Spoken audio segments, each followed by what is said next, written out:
Então tá. Estávamos ontem, em que versículo exatamente? Em 1 Tessalonicenses 4, eu sei que era o versículo 15.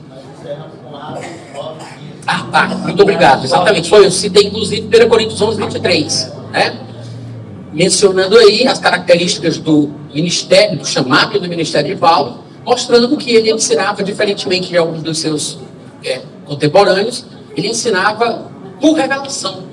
Que a grande maioria das coisas que Paulo sabia, ele o aprendia porque ele via e ouvia de Jesus. Lembre-se, ele foi chamado para conhecer a vontade de Deus, para ver o justo e ouvir uma voz da sua própria boca, para ser testemunha das coisas que tem visto e ouvido, né, para todos os homens. E aí ele fala isso, mostrando que até mesmo sobre a ceia, ele não tirou aquilo da cabeça dele. Foi uma coisa que ele aprendeu, porque Jesus contou para ele como é que foi. Nem foi Pedro, nem foi nenhum dos outros apóstolos que estava lá e passou para Paulo. Ele disse, foi Jesus que me contou. Eu recebi, foi do Senhor. O arrebatamento também, pelas expressões que Paulo usa para falar do arrebatamento, demonstra que foi um conhecimento por revelação.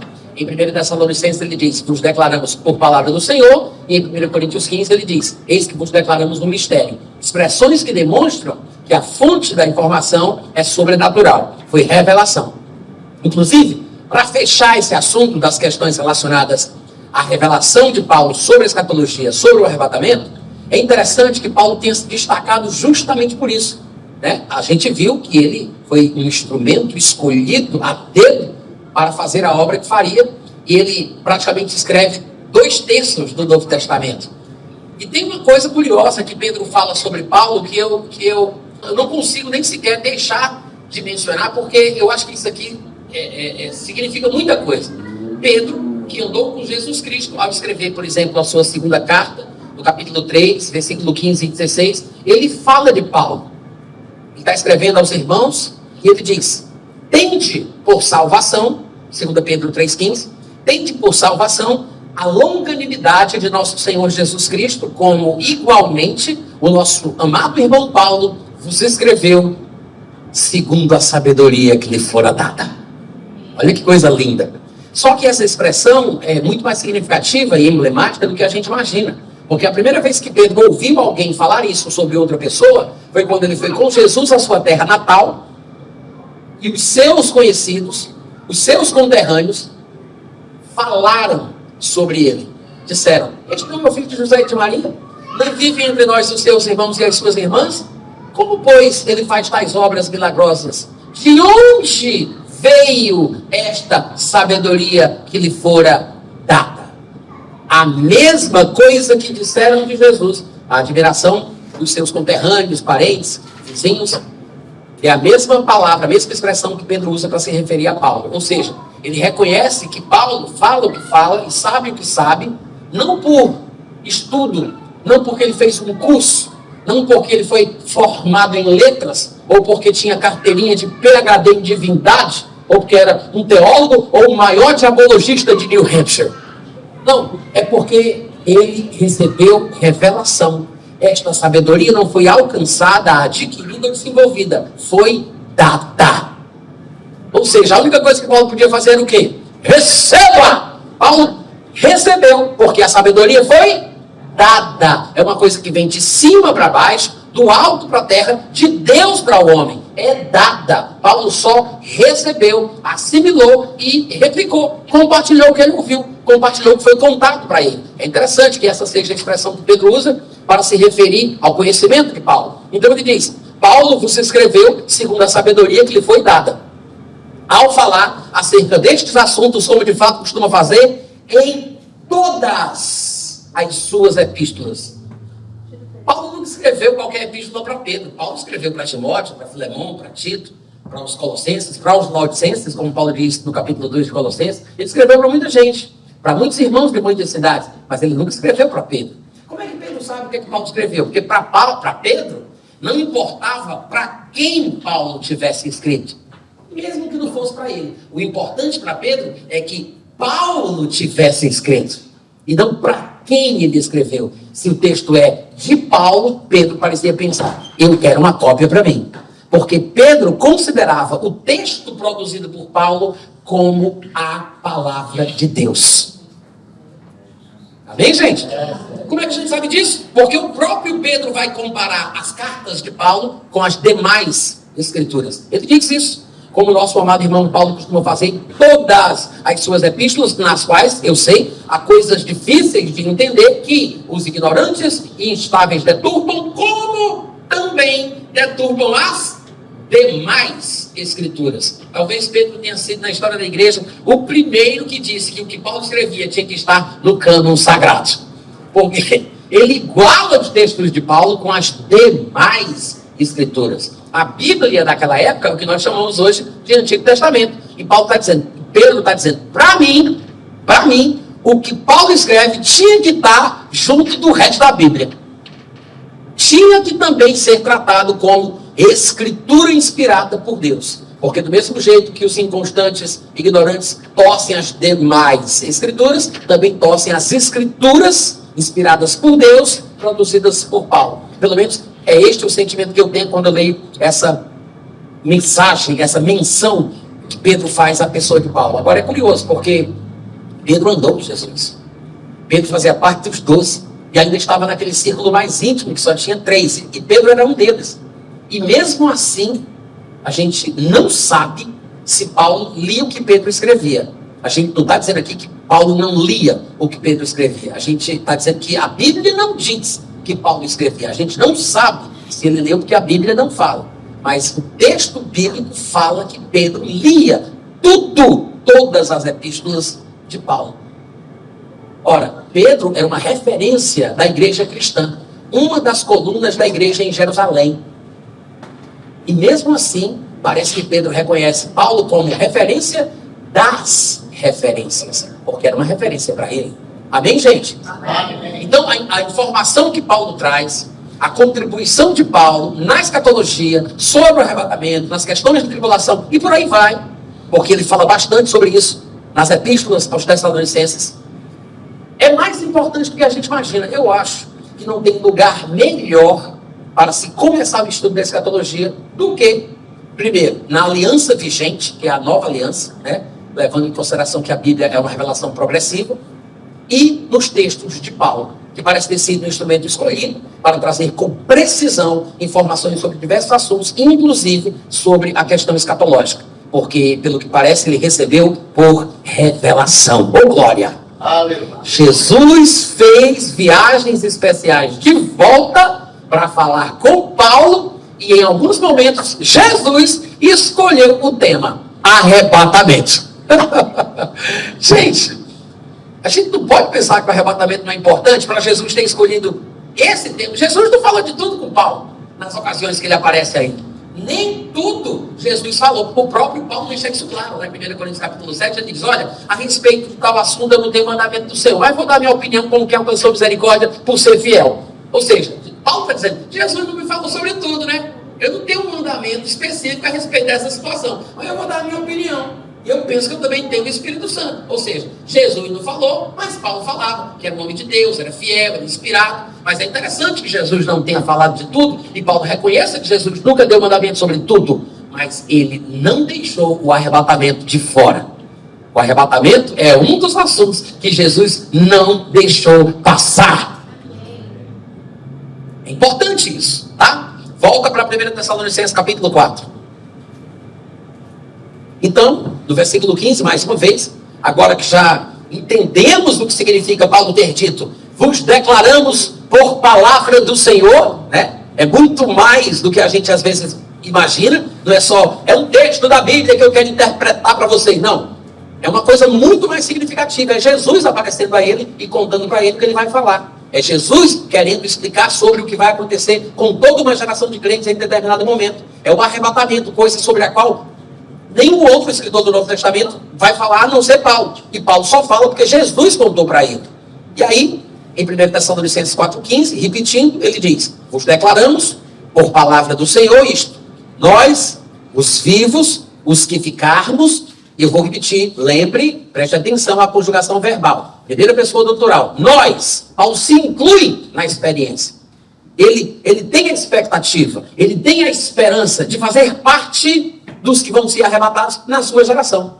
Então ele diz, nós, os vivos, os que ficarmos até a vinda do Senhor. Obviamente que quando ele diz aqui vinda do Senhor, ele não está falando daquilo que por toda a Bíblia ensina sobre a vinda do Senhor, porque tecnicamente, se fôssemos falar da vinda do Senhor, nós teríamos que nos referir ao momento em que Jesus aparece no céu e todo olho o vê no fim da tribulação. Tecnicamente falando, esta é a vinda de Cristo. Mas Paulo está falando sobre uma revelação especial e não daquilo que o Antigo Testamento já falava. Porque esta vinda final, definitiva, quando todo olho o verá no final da tribulação, é algo que aparece de forma recorrente, inclusive no Antigo Testamento. Se Paulo, ao falar sobre esta vinda, estivesse falando da mesma vinda do Antigo Testamento, não haveria necessidade dele chamar isso de mistério, como ele faz lá em 1 Coríntios. Ele não teria por que dizer que é uma revelação especial concedida pela própria boca de Cristo. Ele está falando sobre uma vinda para os que são crentes. Ele não está falando da vinda final, definitiva, no final da tribulação. Porque esta experiência, por exemplo, é uma experiência seletiva e particular. Daqui a pouco, vocês devem lembrar, Paulo vai falar também de uma ressurreição. Mas ele também não está falando daquela ressurreição já prevista no Antigo Testamento, que vai acontecer no final da tribulação, quando todos os santos e justos serão ressuscitados, retornando aos seus corpos e viverão com Cristo durante 1000 anos. Não é esta a ressurreição. Também é uma ressurreição seletiva e particular. Ele vai dizer que os mortos em Cristo ressuscitarão primeiro. Ele não está falando da ressurreição do Antigo Testamento, da doutrina da ressurreição, mas é uma ressurreição especial, que foi ensinada por Jesus a Paulo. Então, ele está falando sobre a vinda de Cristo para o crente. Lá em João capítulo 14, o próprio Jesus disse isso. Ele falou, olha, eu vou preparar um lugar para vocês, e quando eu for preparar lugar, eu voltarei e vos receberei para mim mesmo, para que onde eu estou, vocês estejam. Ali Jesus está falando sobre esta vinda especial para os crentes, para recebê-los, não para ficar com eles na terra, mas para tirá-los da terra, para levá-los para o lugar onde eles se encontram. Ele está falando também sobre o arrebatamento da igreja. Então é exatamente o que Paulo está ensinando aqui. Ele diz, a vinda do Senhor, de modo algum, eu vou ler de novo o versículo 15, nós os vivos, os que ficarmos até a vinda do Senhor, de modo algum precederemos os que dormem. Precederemos em quê? Em que não precederemos os que dormem? Você tem que entender que naquela época todo mundo acreditava que o arrebatamento iria acontecer a qualquer momento. Tanto é que o próprio Paulo, ele verbaliza isso, né? Ele externa isso. Ele diz, nós os vivos seremos arrebatados. Ora, se só os vivos vão ser arrebatados, e os mortos? Surge uma indagação. Se só os vivos são arrebatados, e os mortos? Perderam a bênção? Porque para o crente vivo da época de Paulo, se encontrar com Jesus é se encontrar pelo arrebatamento. Então, o arrebatamento é a grande próxima expectativa do cristão. Eu vou ser arrebatado, vou me encontrar com Jesus, os vivos serão arrebatados. E aí alguém começou a pensar, então quer dizer que os mortos perderam a bênção? Os mortos então não vão experimentar este encontro glorioso nos ares com Cristo? Aí Paulo vai explicar que, de forma nenhuma, os vivos que se encontrarão com Cristo por ocasião do arrebatamento precederão os que dormem. Porque os que dormem já estão com Cristo, e é por isso que quando ele vier, os mortos em Cristo virão com ele. Porque neste quesito do encontro com Cristo, os que morrem já se encontram com ele. Então nós não precederemos os que dormem no encontro, e nem precederemos os que dormem na recepção deste corpo novo. Eles já estão com Cristo e eles recebem o corpo novo antes de nós. Não sabemos exatamente quanto tempo, pode ser uma questão de segundos. As expressões usadas nestas passagens que falam do arrebatamento, da ressurreição dos mortos em Cristo, parecem ser palavras que falam sobre um curto espaço de tempo ou alguma coisa muito rápida e veloz. Inclusive, uma das palavras que aparece lá em 1 Coríntios 15, quando ele diz no momento, no abrir e fechar de olhos, a palavra traduzida por momento, se você depois for olhar, esses dispositivos eletrônicos que tem a palavra no original, você vai ver que é a palavra átomo. Ou seja, é numa fração de segundo, né? Num átomo, num momento, num abrir e fechar de olhos. Então, não sabemos exatamente quanto tempo vai transcorrer desde o momento em que os mortos em Cristo ressuscitam e o momento em que nós seremos arrebatados juntamente com eles para o encontro do Senhor dos ares. Provavelmente é uma coisa assim, né? Rapidíssima. Mas eles têm a prioridade. De forma nenhuma, a gente vai furar a fila dessa bênção. Eles já estão com o Senhor, vêm com ele, eles recebem o corpo primeiro, antes do nosso ser transformado. Amém, gente? Então Paulo está mostrando que não tem por que ficar triste pelos irmãos que morreram, né? Não sejamos ignorantes como os demais que não têm esperança. O crente que morre, ele está na bênção, ele está com Cristo. Quando for o dia do arrebatamento, eles vêm com Jesus. E a gente não vai precedê-los em qualquer aspecto, porque quem morre já está com o Senhor e vai receber o seu corpo primeiro também. Outra coisa que é importante a gente observar é que ele diz aqui, no versículo 16: porquanto o Senhor mesmo, dada a sua palavra de ordem, ouvida a voz do arcanjo, ressoada a trombeta de Deus, descerá dos céus e os mortos em Cristo. Pegou a expressão? Mortos. Vamos repetir? Mortos em Cristo. Não é qualquer morto. Ele não está falando sequer de todos os justos mortos. Ele não está falando do que a Bíblia, o Antigo Testamento, né, a Bíblia da época de Paulo, ele não está falando daquilo que o Antigo Testamento já previa sobre a ressurreição no fim dos tempos, a ressurreição dos mortos. Paulo está falando sobre uma ressurreição seletiva, especial, que, claro, ele deve ter recebido por revelação. Ele está falando da ressurreição dos mortos em Cristo. Não é qualquer morto. Essa expressão, ela só aparece, obviamente, no Novo Testamento, depois de Jesus Cristo ter vindo, vivido, morrido, sido sepultado, ressuscitado, subido aos céus. Então, quando as epístolas vão falar as doutrinas que fundamentam a crença da igreja cristã, aí essas expressões começam a aparecer em diversos lugares. Há centenas delas. Nele, em quem, por quem, no qual, em Cristo. Né? Essa ideia do homem, do crente estar em Cristo. Isso é uma expressão que é usada 100% das vezes para se referir aos membros do corpo de Cristo, tá? As pessoas que constituem a igreja de Cristo. E a gente tem que lembrar que essa igreja, a igreja de Cristo, ela só começa depois que o Espírito Santo é enviado do céu para a terra. Jesus Cristo, ele sobe ao céu e concede dons aos homens. Lá em Efésios capítulo 4, Paulo chega a dizer que ele subiu ao céu e concedeu dons aos homens. A uns para apóstolos, outros para profetas, outros para evangelistas e outros para pastores e mestres. Estes dons ministeriais foram concedidos quando Jesus subiu. Claro, que é quando ele chegou lá de cima, recebeu do Pai a promessa que ele tinha feito, assentou-se à direita de Deus e derramou o Espírito Santo como seus dons. Quando chega em Efésios capítulo 2, aliás, quando voltamos para Efésios capítulo 2, estava mencionando aqui o capítulo 4, quando voltamos para o capítulo 2, Paulo diz que a igreja foi edificada sobre o fundamento dos apóstolos e profetas. Acredito que vocês devem lembrar desse versículo, né? Que Paulo diz que a igreja foi edificada sobre o fundamento dos apóstolos e profetas. O que significa que quem lançou o alicerce, a fundação no qual a igreja foi edificada, ou está sendo edificada, foram os apóstolos e profetas. Mas os apóstolos e profetas são dons de ministério que só foram concedidos depois que Jesus subiu. O que significa que não havia fundamento no qual a igreja pudesse ser edificada antes da ressurreição de Jesus.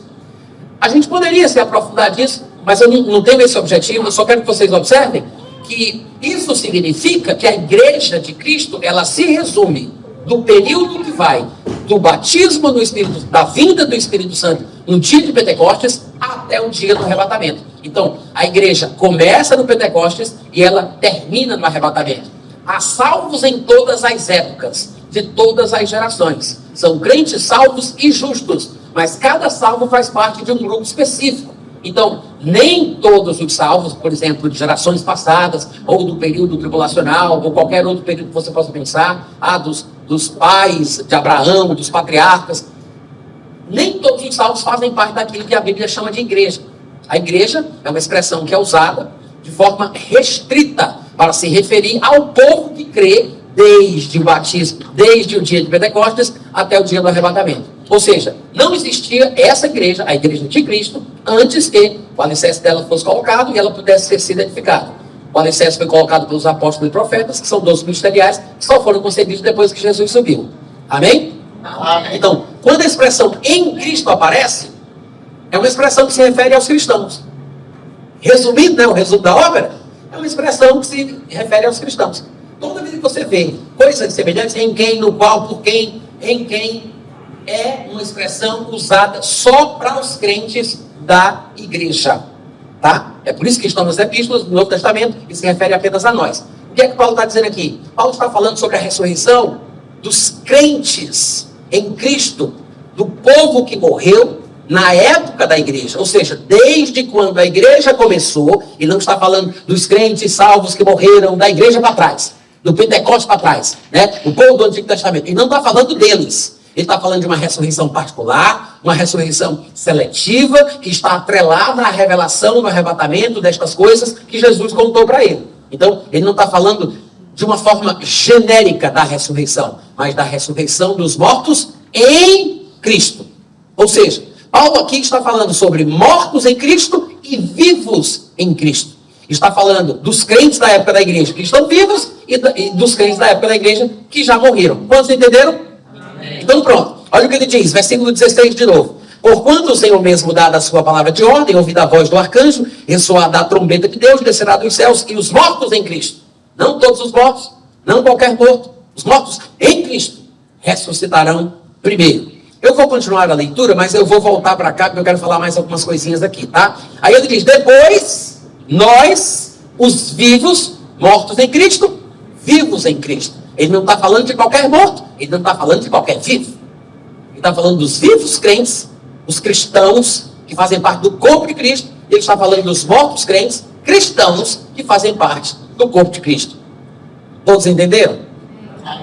Existem opiniões diferentes entre os estudiosos, os escatologistas. Há quem pense que os santos do Antigo Testamento também estão em Cristo e fazem algumas interpretações com base em alguns textos, mas como quem está pregando sou eu, falo o que eu quiser e vocês depois pesquisam, tá? Mas eu acho que a minha interpretação é que está certa.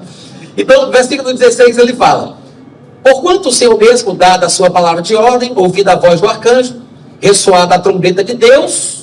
Trombeta de Deus é uma palavra também, uma expressão, na verdade, né? Trombeta de Deus é uma expressão que às vezes é mal interpretada e há uma certa confusão entre os estudantes de escatologia por causa da questão da trombeta, né? Aqui Paulo chama de trombeta de Deus. Lá em 1 Coríntios ele vai chamar de última trombeta. Mas é a mesma trombeta, tá? Aqui que a trombeta de Deus, que aqui ele chama assim, é a mesma última trombeta que lá em 1 Coríntios capítulo 15 Paulo vai citar. Para quem não lembra do texto, o texto é mais ou menos assim. Eu vou ler aquele versículo 51 que a gente já mencionou e daqui eu vou seguir um pouco até chegar na expressão da trombeta. Eis que vos digo um mistério: nem todos dormiremos, mas transformados seremos todos, num momento, num ato, num abrir e fechar de olhos, ao ressoar da última trombeta. É a mesma trombeta de Deus lá em Tessalonicenses, do momento do arrebatamento. A trombeta soará, os mortos, e sabemos que não são todos os mortos, porque lá em Tessalonicenses ele classifica dizendo que são os mortos em Cristo, né? Os mortos em Cristo ressuscitaram incorruptíveis, e nós, os vivos em Cristo, seremos transformados, porque é necessário não que morramos para ressuscitar, mas o que é necessário é que este corpo corruptível se revista de incorruptibilidade, e que este corpo mortal se revista de imortalidade. E quando este corpo corruptível se revestir da incorruptibilidade, e o que é mortal se revestir da imortalidade, então, somente então, se cumprirá a palavra que está escrita: tragada foi a morte pela vitória.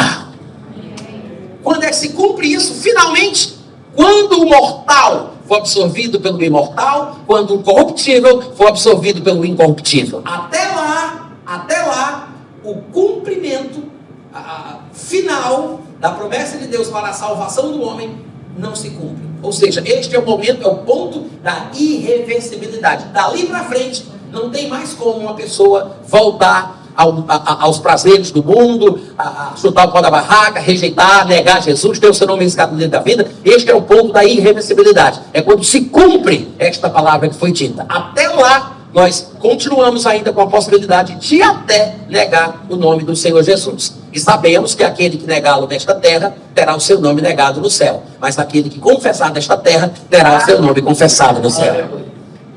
E aí, ele diz: se cumprirá esta palavra, onde está o morte, etc e tal. Ok. O que é que acontece? Esta expressão, última trombeta, que é a mesma de Tessalonicenses, que ele chama de trombeta de Deus, embora as expressões sejam diferentes, eu sei que dá para perceber que Paulo está falando da mesma coisa, porque você observa o contexto, ele está falando da ressurreição dos mortos em Cristo, de toda uma geração que não vai morrer, vão ser transformados na ocasião do arrebatamento. Lá ele chama de trombeta de Deus, mas aqui ele chama de última trombeta. As pessoas, às vezes, fazem assim, mas lá em Apocalipse, se eu não estiver enganado, aparece 7 trombetas, né? 1, 2, 3, a 7ª é a última trombeta.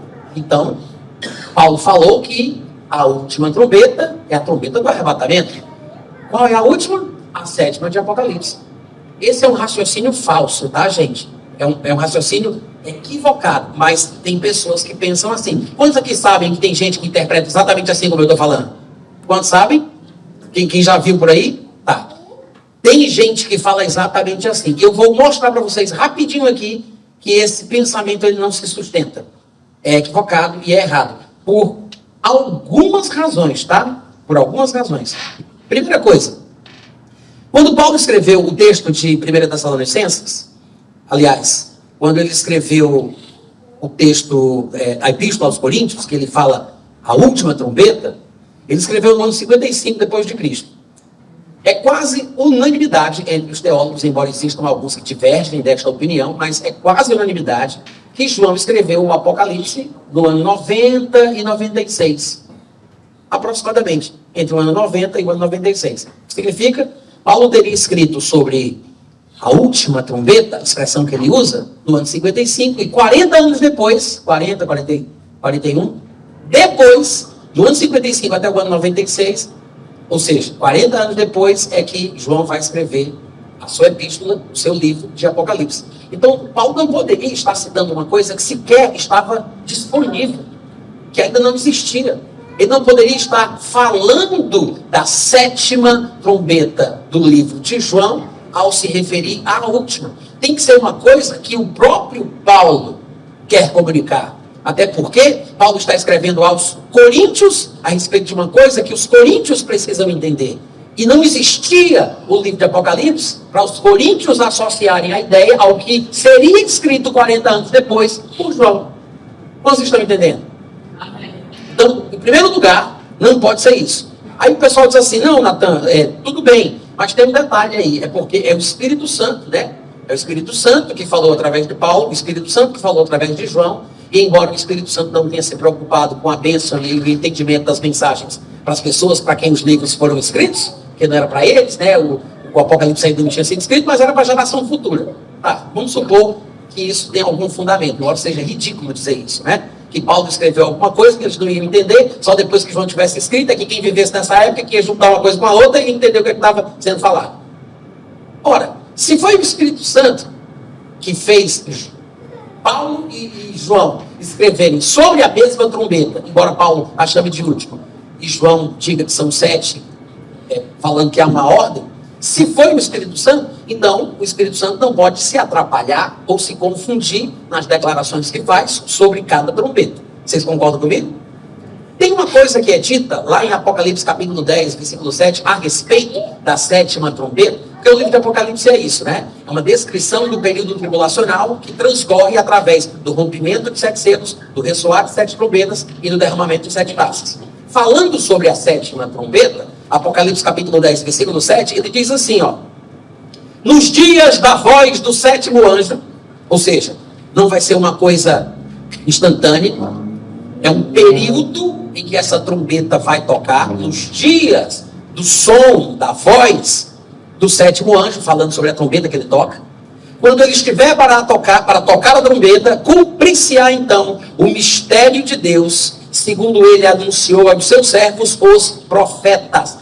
Esse é o versículo que eu estou usando para provar que não podem ser as mesmas trombetas, porque o Espírito Santo não se atrapalharia. Mas, por incrível que pareça, é esse versículo que os pós-tribulacionistas, por exemplo, usam para provar que é o mesmo arrebatamento. Por quê? Porque eles veem a palavra trombeta, eles veem a palavra mistério, e aí eles juntam. Mas Paulo também, quando falou da última trombeta lá em 1 Coríntios, ele disse que era um mistério. Então é o mesmo mistério que vai se cumprir. Mas esse raciocínio funciona da seguinte forma.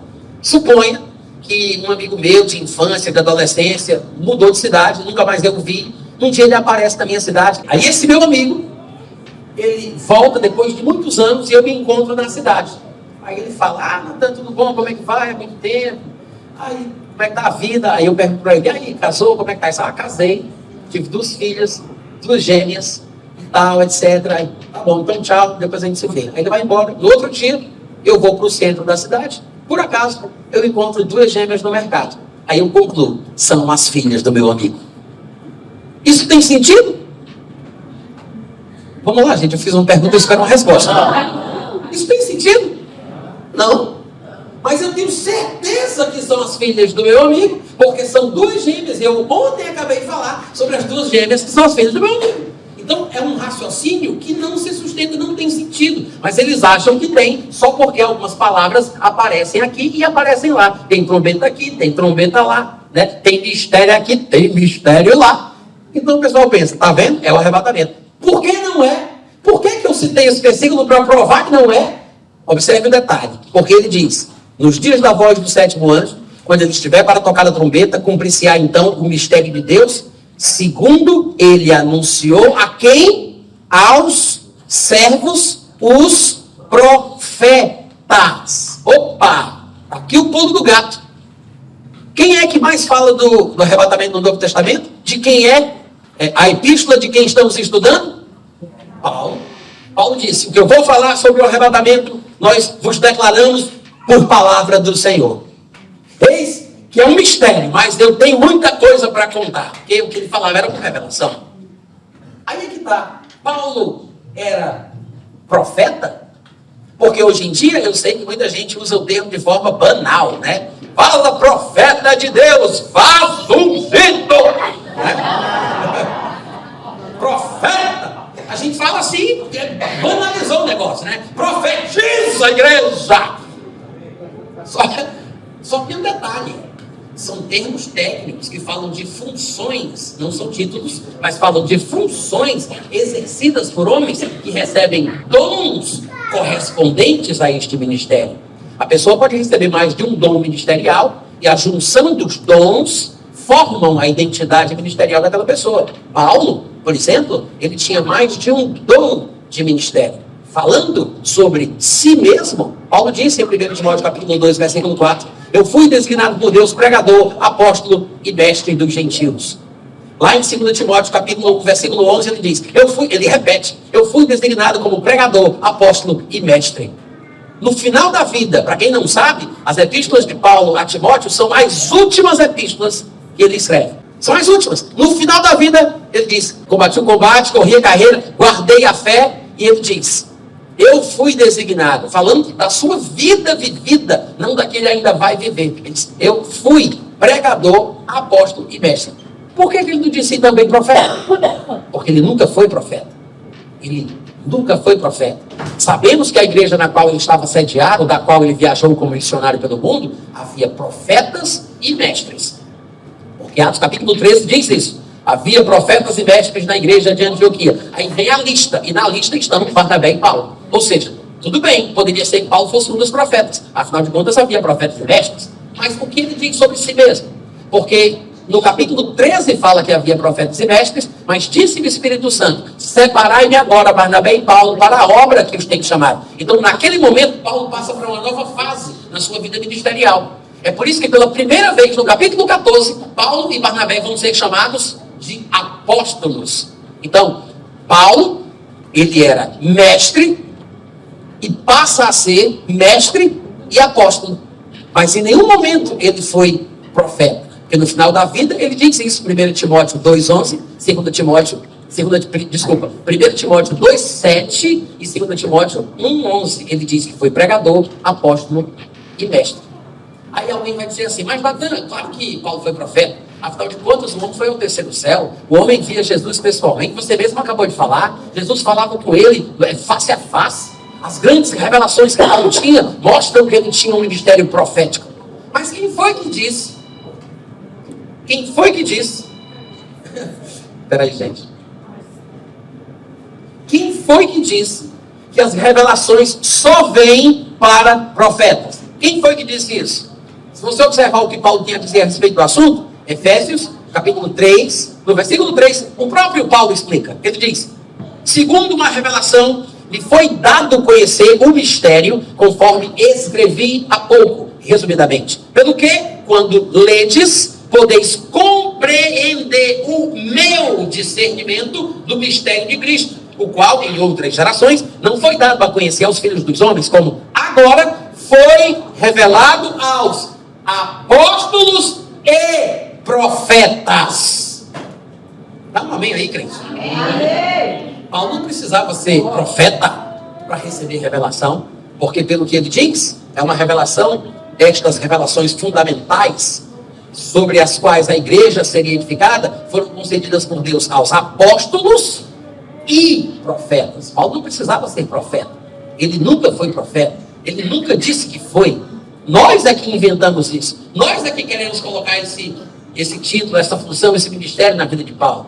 Então, quando você lê o texto de Apocalipse, capítulo 10, que fala que se cumprirá na 7ª trombeta aquilo que foi anunciado por Deus aos profetas. Opa! Então ele não está falando daquilo que Deus revelou para Paulo, porque Paulo nunca foi profeta. Eu posso ter um amém? Amém. Paulo nunca foi profeta. Do que então o texto está falando? Muito provavelmente o texto está falando do cumprimento de coisas anunciadas pelos profetas do Antigo Testamento. No Antigo Testamento, os ministérios eram diferentes. As funções que eram exercidas, basicamente eram 3. Deus, ele separava e ungia pessoas para ocupar o cargo de rei, separava e ungia pessoas para serem profetas, separava e ungia pessoas para serem sacerdotes. Então havia profeta, rei e sacerdote. E o profeta do Antigo Testamento é um profeta diferente do profeta do Novo. Não tem o mesmo pedigree, não é o mesmo status. O profeta do Antigo Testamento, ele era um vidente, ele era um porta-voz de Deus. Quando o povo queria ouvir Deus falando com eles, o profeta aparecia e entrava em cena. Quando o povo queria falar com Deus, o sacerdote fazia a ação de representante do povo.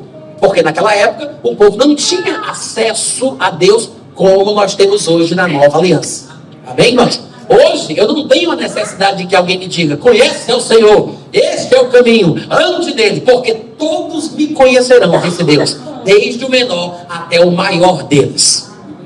Deus hoje habita em nosso coração, e todo aquele que é filho de Deus é guiado pelo Espírito de Deus. Então, na nova aliança, o profeta não tem a mesma função, o mesmo status do profeta do Antigo Testamento. O profeta da nova aliança, do Novo Testamento, em primeiro lugar, ele é um pregador ou um ensinador. Ou ele prega, ou ele ensina, ou ensina pregando, ou prega ensinando. Mas o objetivo dele, número 1, é promover a unidade da fé. E vocês sabem que a fé vem quando ouvir a palavra de Deus. Então o profeta do Novo Testamento, ele não tem a função número 1 de guiar o povo, orientar o povo, revelar a vontade de Deus, contar para o povo o que Deus está pensando. Porque hoje na nova aliança, Deus está dentro do coração de cada um de nós.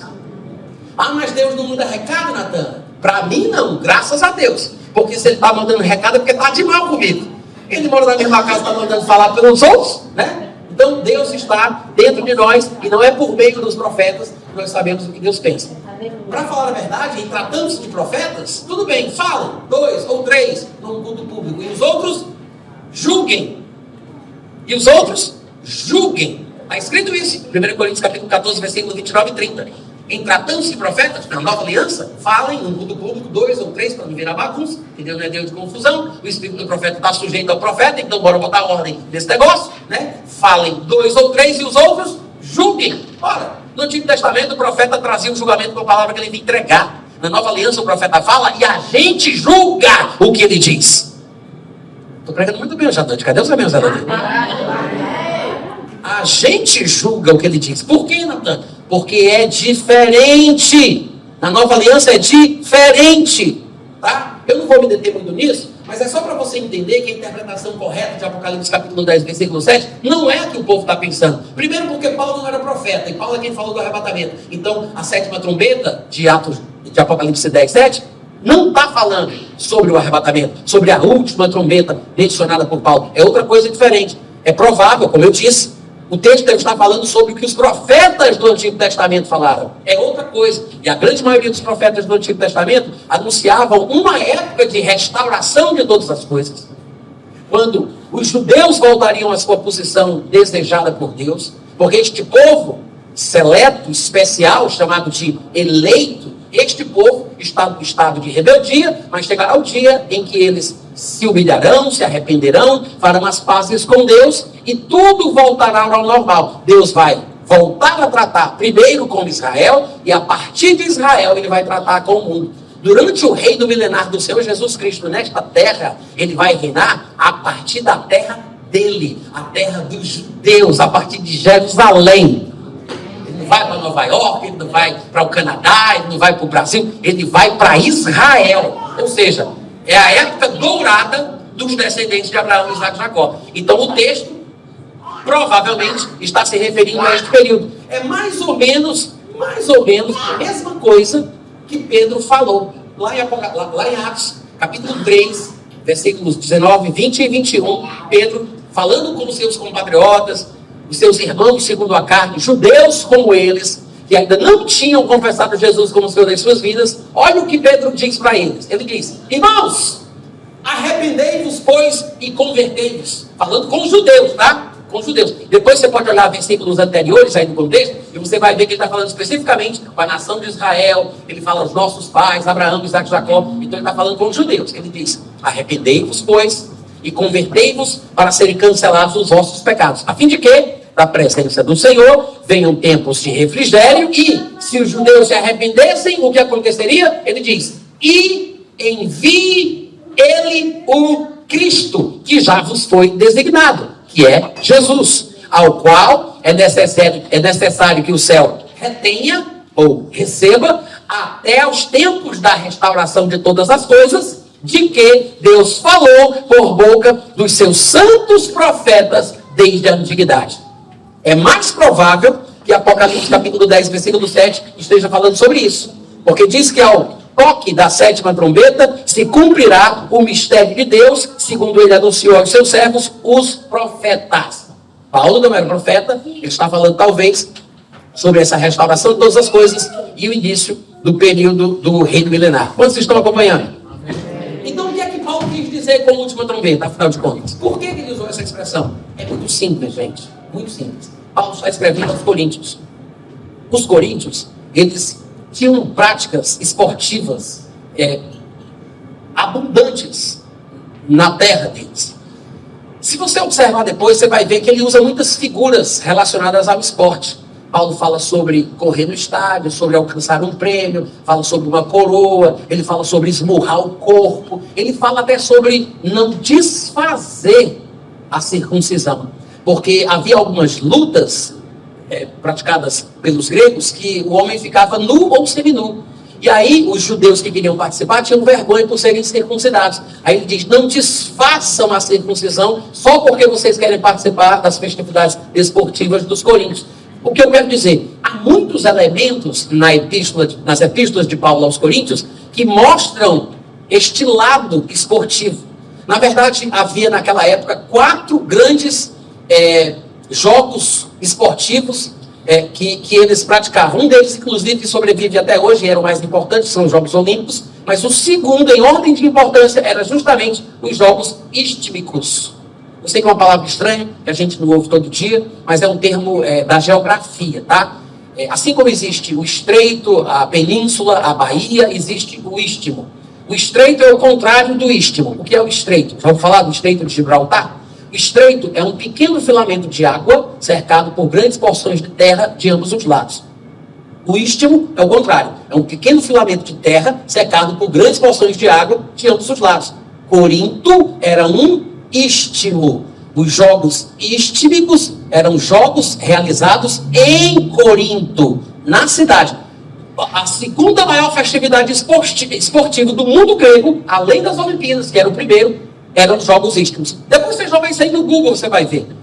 Eram os Jogos Istmicos. E os Jogos Istmicos eram realizados na cidade de Corinto.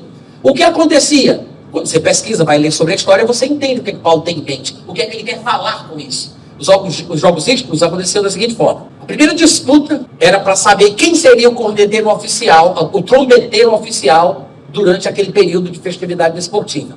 Então eles disputavam entre si para ver quem tinha mais pulmão, mais voz, mais perícia, quem tocava melhor, quem seria eleito o trombeteiro oficial. Então eles disputavam, e aí o que fosse eleito, ele seria o responsável por fazer a abertura e a finalização daquela temporada de jogos, além de fazer conclamações para que arautos se pronunciassem durante alguns momentos, e até mesmo para convocar os atletas que seriam coroados para a tribuna. Mas tinha uma primeira trombeta que dava início aos jogos, uma festividade de abertura, e tinha uma última trombeta, ou seja, primeiro toque e último toque, né? Era um momento de abertura e um momento de encerramento.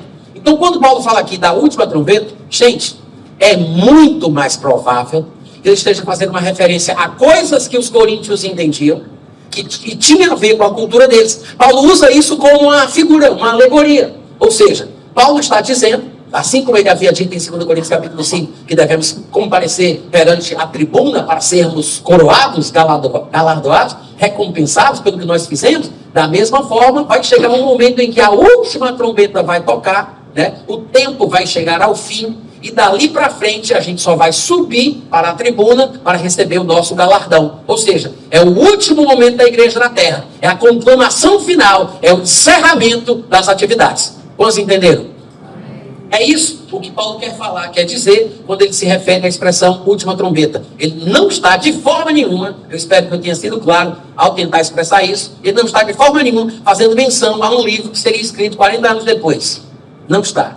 E quando o livro, que foi escrito 40 anos depois, menciona a sétima trombeta, diz que é o cumprimento do mistério falado por Deus aos profetas. Paulo nem profeta foi, como a gente acabou de verificar. Então, a nossa interpretação é que é equivocada, tá? Se a gente fizesse o dever de casa direito, a gente percebia que não adianta cair nessa conversa. A Bíblia se interpreta a ela mesma. Diga amém. Amém. Tá. Mas aqui para concluir esse texto, né, de 1 Tessalonicenses 4, no versículo 17, ele diz assim: nós, depois dos mortos em Cristo serem ressuscitados, nós, depois, os vivos, os que ficarmos, ou seja, os retardatários desse encontro com o Senhor Jesus, porque nós vamos nos encontrar com Ele por último, porque os mortos já estão com Cristo, então a gente ficou para trás, né? Nós, os que ficarmos, seremos arrebatados. Oh, glória!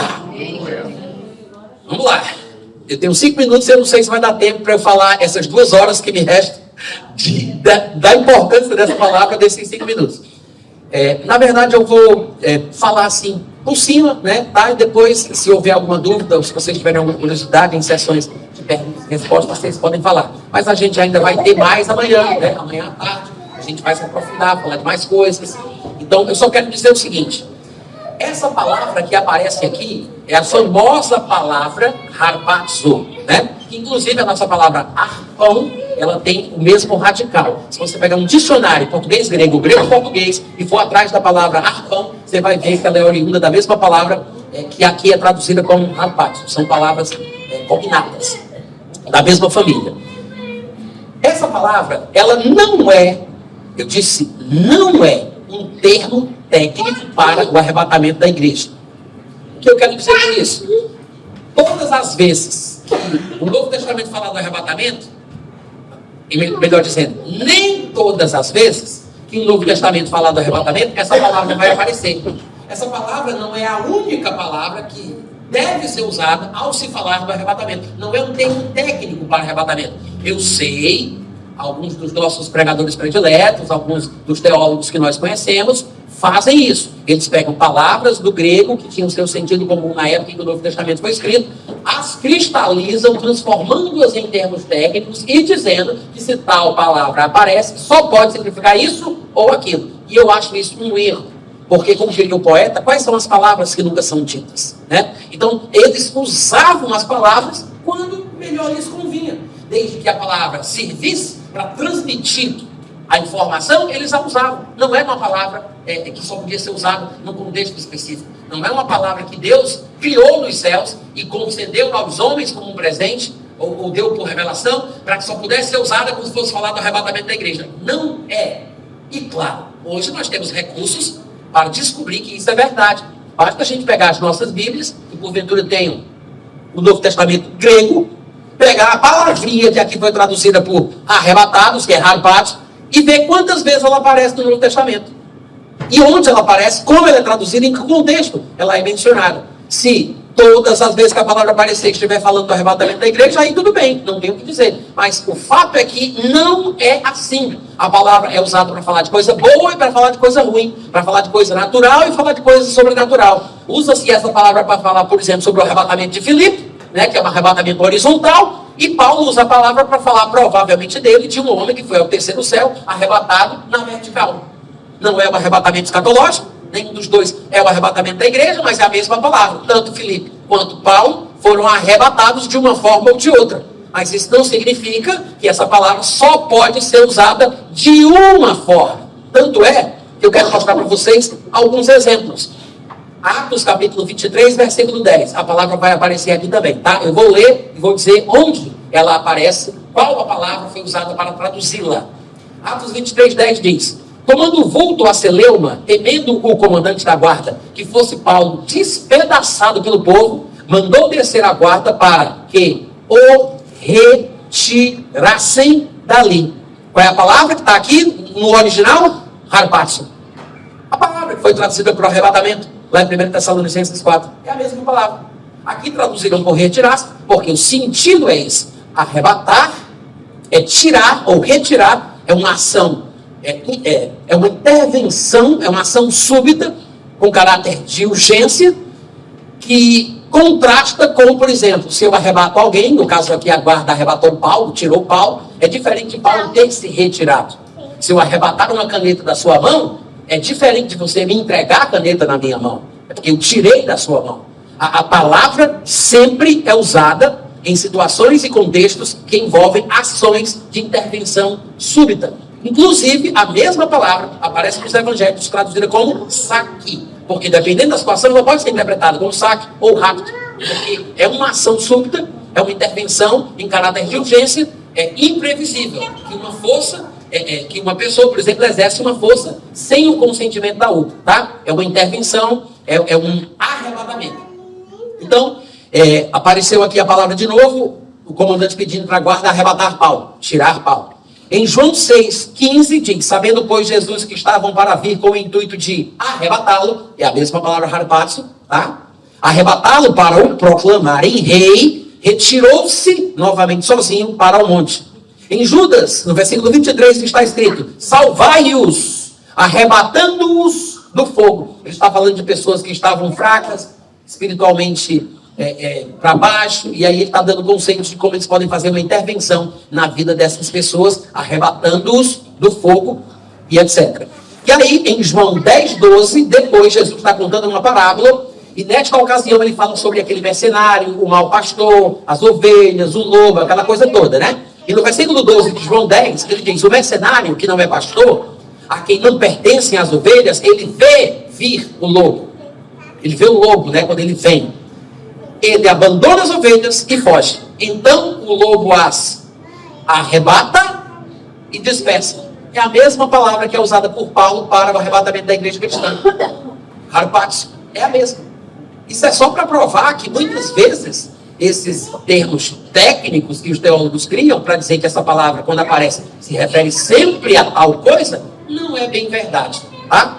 Aí em Mateus 13,19 diz: a todos os que ouvem a palavra do reino e não a compreendem, ele está explicando a parábola do semeador, vem o maligno e arrebata. Harpazo de novo. Harpazo. Arrebata o que lhes foi semeado no coração. Este é o que foi semeado à beira do caminho.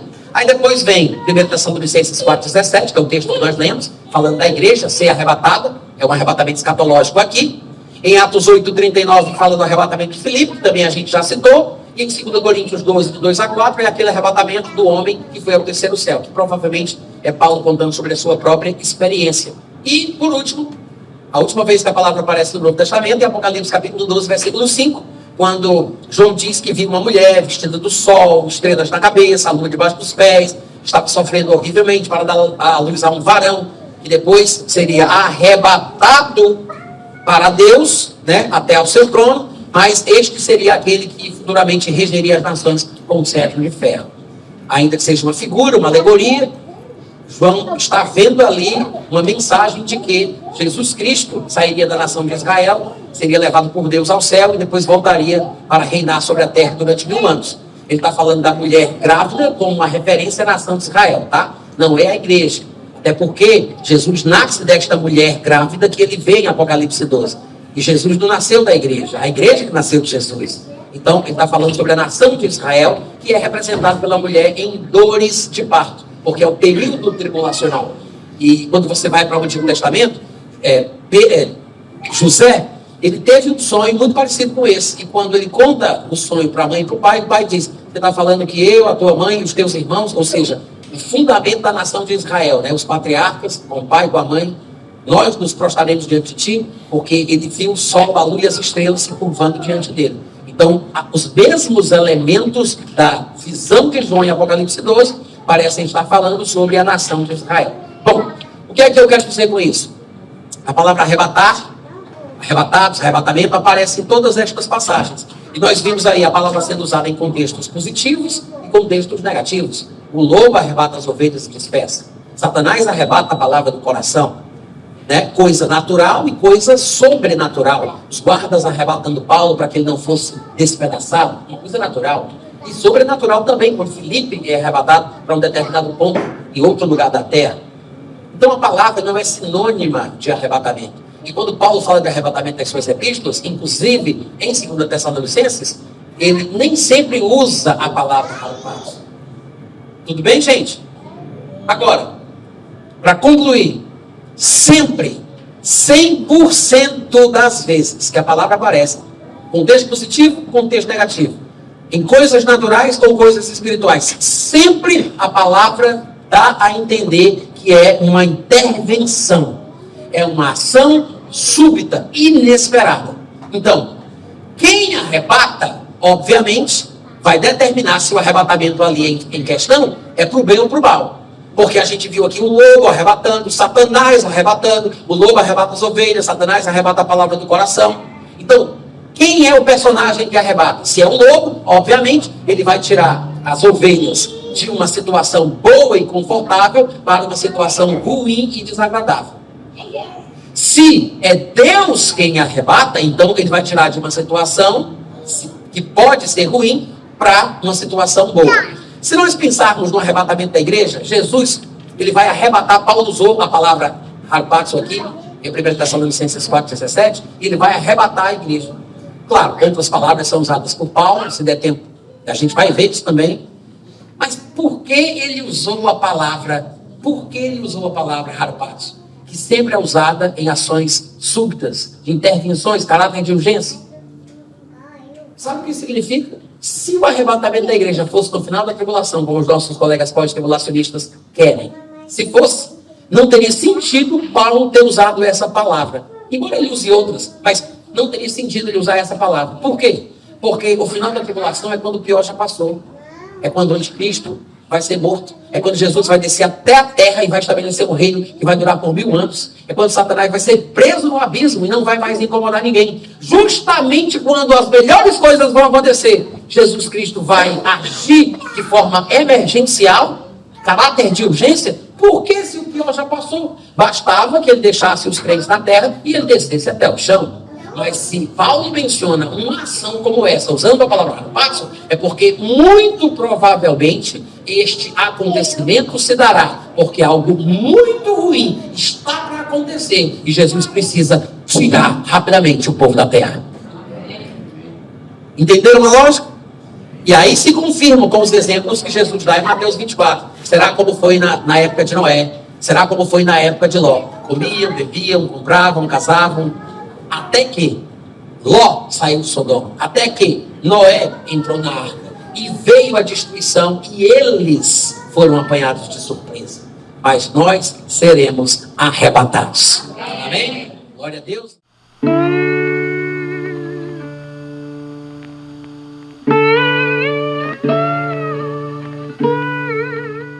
Este é um trabalho independente e conta com a ajuda das pessoas que têm sido abençoadas por ele. Se você quiser fazer parte do grupo de mantenedores desta obra, se informe das opções disponíveis na descrição deste vídeo. Agradecemos pela atenção e pelo carinho. Deus abençoe.